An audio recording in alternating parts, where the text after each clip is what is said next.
nom du Père et du Fils et du Saint-Esprit. Amen.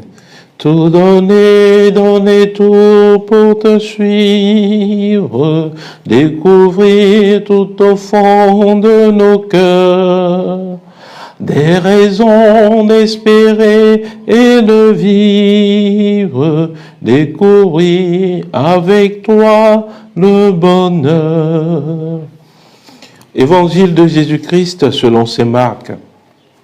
En ce temps-là, dans son enseignement, Jésus disait: « Méfiez-vous des scribes qui tiennent à se promener en vêtements d'apparat et qui aiment les salutations sur les places publiques, les sièges d'honneur dans les synagogues et les places d'honneur dans les dîners.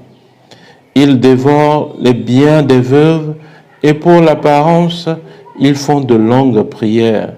Ils seront d'autant plus sévèrement jugés. » Jésus s'était assis dans le temple en face de la salle du trésor et regardait comment la foule y mettait de l'argent.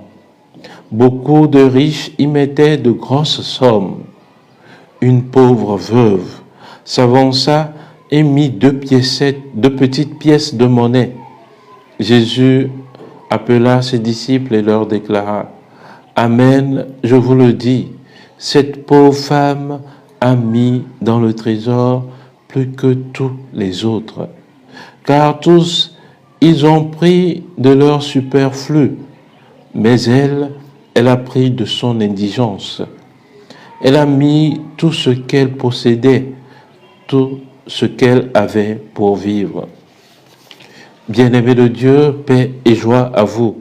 En ce samedi de la 9e semaine du temps ordinaire, nous poursuivons dans l'évangile, la méditation de l'évangile de Jésus-Christ selon saint Marc au chapitre 12. Et Jésus aujourd'hui enseigne dans le temple. D'abord, il interpelle ses auditeurs à se méfier des scribes, car ces scribes étaient des gens en apparence bien nantis, bien posés, mais au-dedans, ils étaient vraiment loin du Seigneur. Ils aimaient les sièges d'honneur dans les synagogues, dans les places d'honneur, dans les dîners. Ils dévorent même les biens des veuves. Et pour l'apparence, Jésus disait, ils faisaient de longues prières. Bien-aimés de Dieu, cela n'est pas différent aujourd'hui. Beaucoup d'entre nous, chrétiens, se revêtent d'apparat. Ils aiment les places d'honneur, même dans les églises, dans les dîners. Et ils s'enrichissent sur le dos des pauvres, des veuves, des orphelins. Jésus dit, ils seront d'autant plus sévèrement jugés. Et Jésus était assis devant la salle du trésor, où l'on venait déposer son offrande. Donc, chacun passait déposer son offrande. Les riches offraient de grosses sommes d'argent.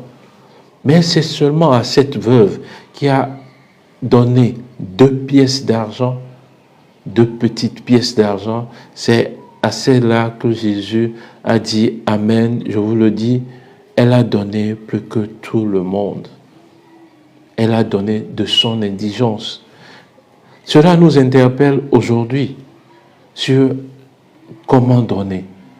Ce n'est pas la quantité qui est importante. Il faut que nous corrigions cela. Ce n'est pas la quantité qui est importante, mais c'est la manière de donner, le cœur qui donne. Et le psalmiste nous dit, Dieu aime le cœur, Dieu aime celui qui donne avec joie. Dieu aime celui qui donne avec joie. C'est le cœur que Dieu voit.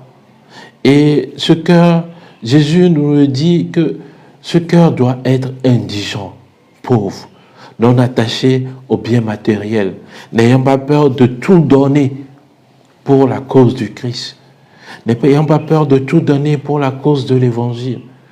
Tout donner, offrir tout ce que nous avons reçu du Seigneur pour l'Évangile du Christ. C'est ce qu'ont fait les saints, comme Saint François. Bien-aimés de Dieu, aujourd'hui, cela nous interpelle. Comment donnons-nous que ce soit à l'Église, que ce soit les dons humanitaires aux pauvres, aux orphelins, comment donnons-nous? Il est important pour nous de nous ressaisir, de redéfinir nos critères de dons. Le seul critère qu'il faut pour mieux offrir au Seigneur, c'est d'offrir selon notre cœur. Et n'ayons pas peur, car je dis bien souvent qu'il ne faut pas faire de calcul avec Dieu. N'ayons pas peur de nous donner, de nous offrir totalement à Dieu. Cette veuve n'avait pas peur de donner tout ce qu'elle avait pour vivre. Comme la veuve de Sarepta, à qui le prophète Élie a demandé de donner ce qu'elle avait pour vivre dans 1 Roi au chapitre 17, versets 8 et 16. Cette veuve, au début, avait craint, mais sur la parole du prophète, elle a donné ce qu'elle avait pour vivre. Bien-aimés de Dieu, en ce jour, il nous est important de reconnaître que le peu que nous avons est déjà grand devant le Seigneur. Ne faisons pas de calcul avec le Seigneur. Tout nous vient de lui et il nous faut lui offrir tout ce que nous avons afin d'avoir plus grandement avec lui. Qu'il nous donne vraiment cette notion du sacrifice. Et en fait, c'est ce sacrifice que notre Seigneur Jésus-Christ est venu lui-même offrir. En voyant cette veuve donner tout ce qu'elle avait, Jésus voyait plutôt son œuvre rédemptrice qu'il est venu accomplir. Il est venu tout donner pour nous. Il est venu se dépouiller pour nous. Il nous dit, aimer, c'est tout donner et se donner soi-même. N'ayons pas peur de tout offrir à Jésus. Et comme le dit Saint Jean-Paul II, n'ayez pas peur d'ouvrir les portes grandes au Christ. Il ne nous enlève rien, mais il nous comble de sa richesse. Bien-aimés de Dieu, que Dieu Tout-Puissant vous bénisse et vous garde, lui qui est Père et Fils et Esprit Saint. Amen.